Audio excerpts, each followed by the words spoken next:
Talk less, smile more. Don't let them know what you're against or what you're for. Aaron Burr said that in the Broadway musical Hamilton.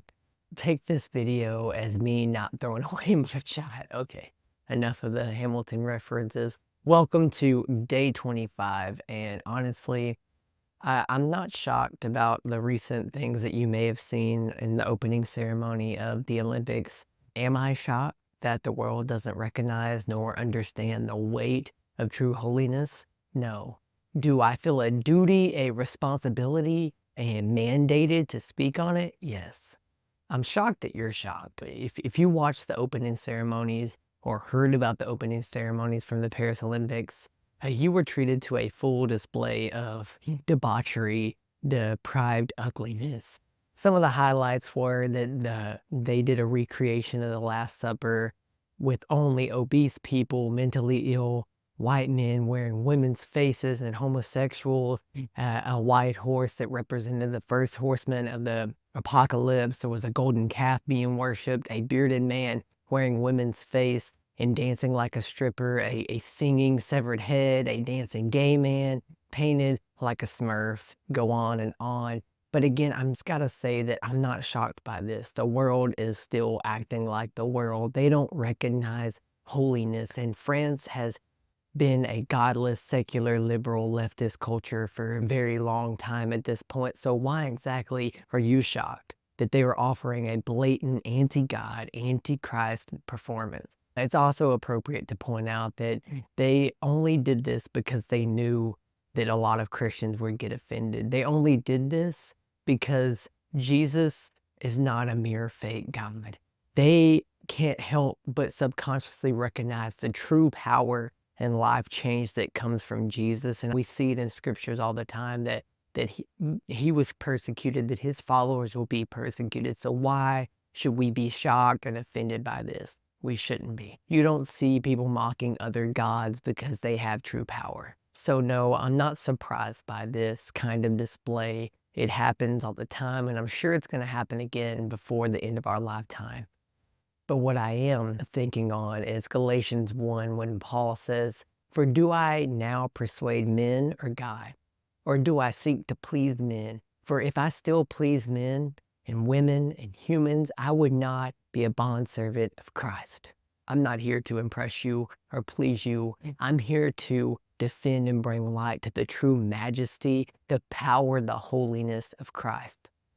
I honestly could care less if you cancel me, and I want all the smoke. I mean, bring it. I'm not afraid. And no, don't misquote me or misunderstand me here. I'm not making this video to be trendy or controversial. I'm making this video to shed light. I'm making this video out of the obedience I have to Christ and being a follower of Christ. See, yesterday I talked about copying or creating culture, and I feel like that was almost a prophecy in itself of what would come later, and definitely go check out that video if you haven't. And in a nutshell, I was talking about this idea of we have the opportunity in our life to either copy and be a carbon copy clone of culture, or we can create culture and see and change culture and be the shift that we need to see for Jesus, for the kingdom in this earth. Whether you like it or not, you were worshiping something and someone, whether you like it or not, you will be held responsible for your soul. Now, no, I'm not coming with fire and brimstone telling you, you better repent now because Christ is coming or you're going to go to hell. No, I just want to remind you that there is a level of responsibility we have, not only for ourselves, but for our brothers and sisters and those that we are called to reach, and to make a blatant, blasphemous debauchery out of the one most holy, most pure, most important moment in human history. It must be addressed. I think it's interesting in Romans 1, verse 22, it says, "Professing to be wise, they became fools, and changed the glory of the incorruptible God into an image made like corruptible men, and birds, and four-footed animals, and creeping things." That's Romans 1, verses 22 and 23. I really encourage you to read both Romans 1 and Galatians 1 to further understand what is going on. So why do we as Christians, Christian leaders of our families, need to learn our Bible and stand up against these blatant acts It's not a divisive thing. It's not a thing to bring more disunity, but it truly is a thing to look around at those we're called to lead and think about the weight of what they're consuming and what they're being consumed by. Because without wisdom, we are merely a fool waiting to be led to slaughter. Be mindful, ask for and seek wisdom from God, and then do your diligence to pass that which you've learned along to those for you. Now, another thing I find really interesting, another angle to take in this is I've been studying NLP, neuro-linguistic programming, for a little while now. And if there's anything I've been learning is that it's not always so blatant, but there's these small little programs we're seeing. If you look at television, TV, it literally means tele-vision. We look at, what do they call TV shows? They call them programs. Literally programming, indoctrinating you with what they want you to believe. This is what is happening then, and this is what is happening now. Not only to us, but especially to our children. And that's when I get fired up, because I have a 3.5-year-old and a 17-month-old. And I, like you, most of you parents, you fathers, you leaders out there, are thinking about this next generation. I want you to imagine your child loves to watch cartoons. Maybe it's every Saturday morning, maybe it's 30 minutes to an hour a day. And there's a particular show where the hero is always a strong, fearless, and kind character who saves the day. However, the villain is portrayed as someone who is always selfish, mean, weak-minded. Every time your child watches this, they see the hero triumph over the villain.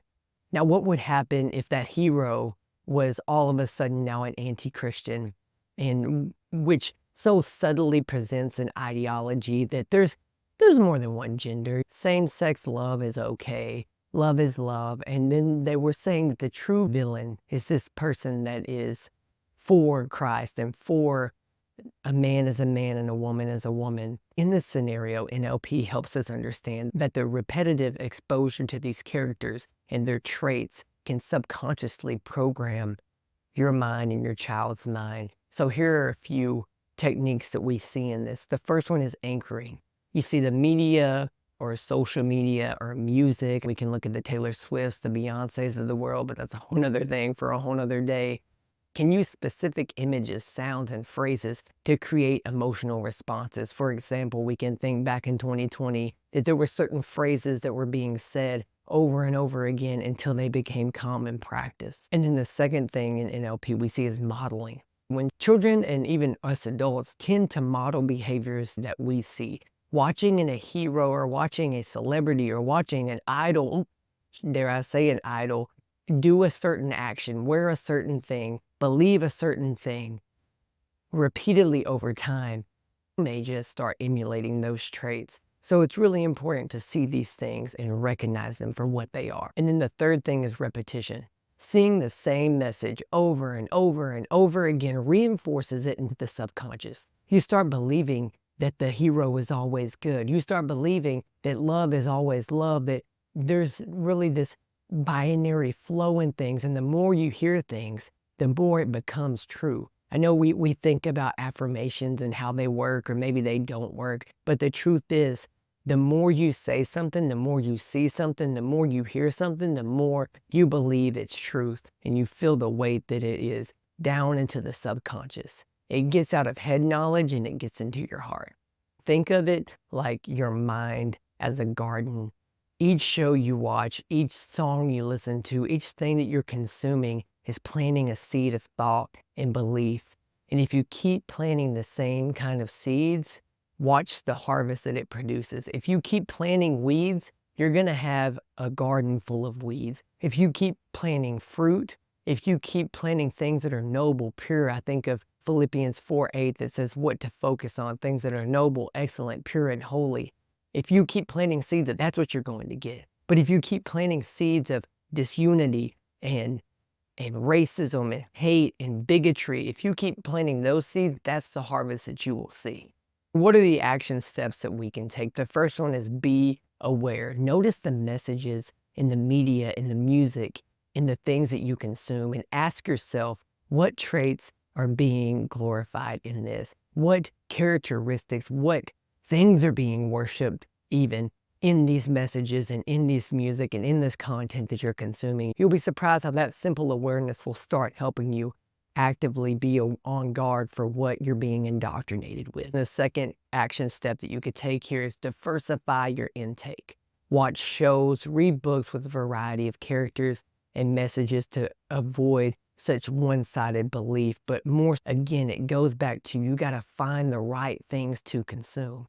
You got to look at podcasts and audiobooks and things like this channel that is going to uplift you, that's going to edify, that's going to encourage you, that's going to point you closer to the true risen King, that's going to point you to a soul salvation in heaven, not damnation to hell. Now, again, I'm not trying to make this so polarizing, but I want you to understand the weight that we carry in which we should be on guard and prepared to focus on. And then the third one is I want you to develop your critical thinking. I encourage yourself and others to think critically about what you consume and ask things like, why is this character being portrayed this way?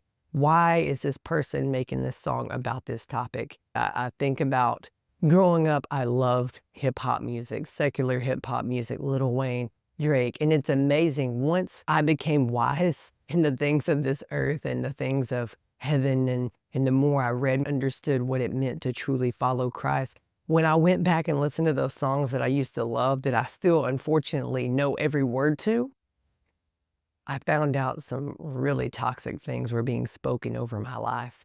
And it's amazing how music and media and art has such a power to tap into the subconscious. And I believe that when it comes to the spiritual warfare that we are in, of course the enemy is going to use arts to come at you the most, because who doesn't love an amazing beat, an amazing song? But what are those lyrics speaking over your life?